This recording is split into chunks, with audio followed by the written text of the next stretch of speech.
Dahil patapos na nga ang kontrata ni Nards Pinto ngayong conference dito sa Jeans at nabalitaan nga ito ng Meralco Bolts, gusto nga daw siyang arborin ng Meralco dito sa Ginebra dahil pansin nila ay hindi na daw siya nagagamit masyado dito.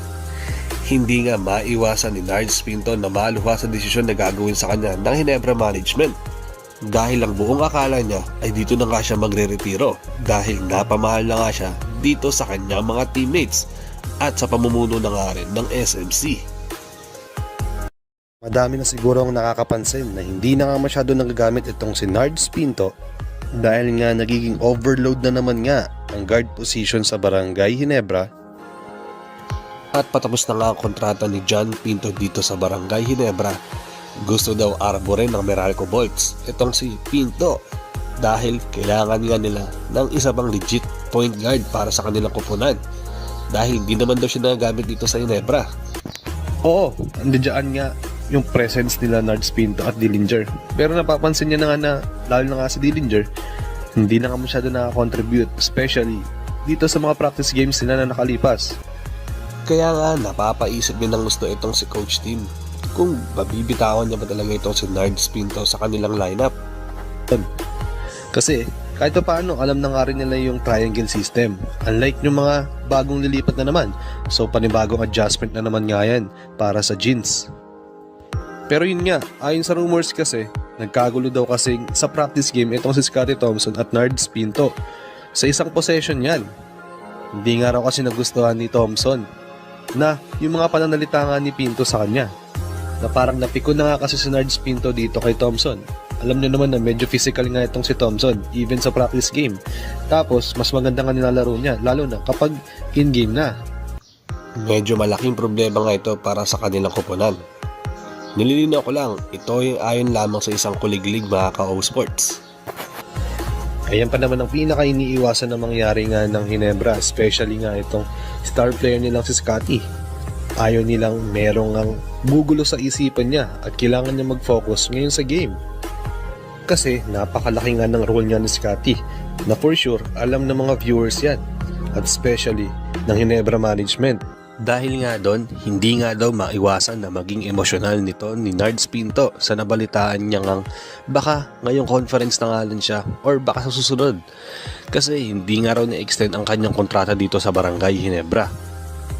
Maganda naman daw kasi ang naging samahan niya kasama nga ng ibang teammates pero bakit ganun daw ang nangyari? Pero kailangan niya raw tanggapin talaga dahil nasa pro league siya at negosyo nga ito. Nasa management kasi talaga ang huling desisyon kung i-extend ba talaga ang kontrata niya or hindi. Kaya maaaring bumalik na nga lang siya kung saan nga siya nanggaling dati, which is yung Meralco Bolts, na kung saan doon nga siya nanggaling at hindi nga na-extend yung kontrata niya noon. Parang yun nangyayari nga ngayon mga ka-O Sports, hindi na-extend ang kontrata niya ngayon sa Ginebra. So, malaki nga ang chance nga daw na bumalik na nga siya sa Meralco dahil nagkaka-interest nga raw sa kanya itong si Luigi Trillo, yung bagong coach nga ngayon ng Meralco Bolts. Ganun pa man, malaking factor din kasi talaga siguro yung nadagdag nga itong mga bagong kuha nila sa rookie draft. Tapos, kilala nyo naman na nadagdag pa nga itong si Maverick Ahamnisi sa kanilang lineup. So malaking playing time na naman nga ang kakainin nito at masasapawan na naman nga itong si Nards Pinto. So wala nga talaga siyang choice mga ka-O Sports kung hindi tapusin talaga ang kontrata niya dito sa Barangay Ginebra. Nagka-playing time lang kasi ng matino itong si Pinto nung na-injured nga si Tenorio. Pero paano na kaya ngayon mga ka-O Sports, di ba? Mahirap na desisyon talaga ito para nga sa Ginebra Management dahil isang kalidad at napagkakatiwalaan sana na guard ang bibitawan nila. Kaya good addition nga talaga na napunta nga sa kanila si Jamie Malonzo. Kapalit nga ni Arvin Tolentino. Nakikita nyo naman talaga yung presence ni Jamie, di ba? Napapahype niya talaga yung crowd, especially pag nakakadakdak nga siya. May nakakatulong na nga kahit paano si Scottie Thompson para mapahype ang crowd, para at least ma-involve nga talaga sa game nila yon.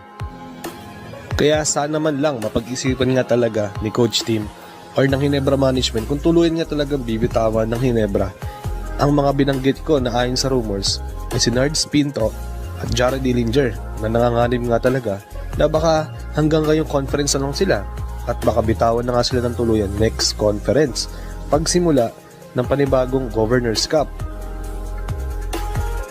Pero para sa inyo ba mga ka-sports, mas makakabuti ba talagang bitawan ng Ginebra si Nards Pinto at Jari Dillinger?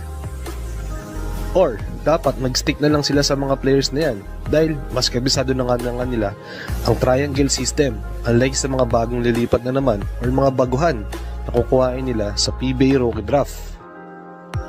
Mag-comment lang kayo sa baba mga ka-sports. Hanggang dito na lang muna tayo. Salamat ulit sa panonood. Mag-iingat kayo palagi at peace out!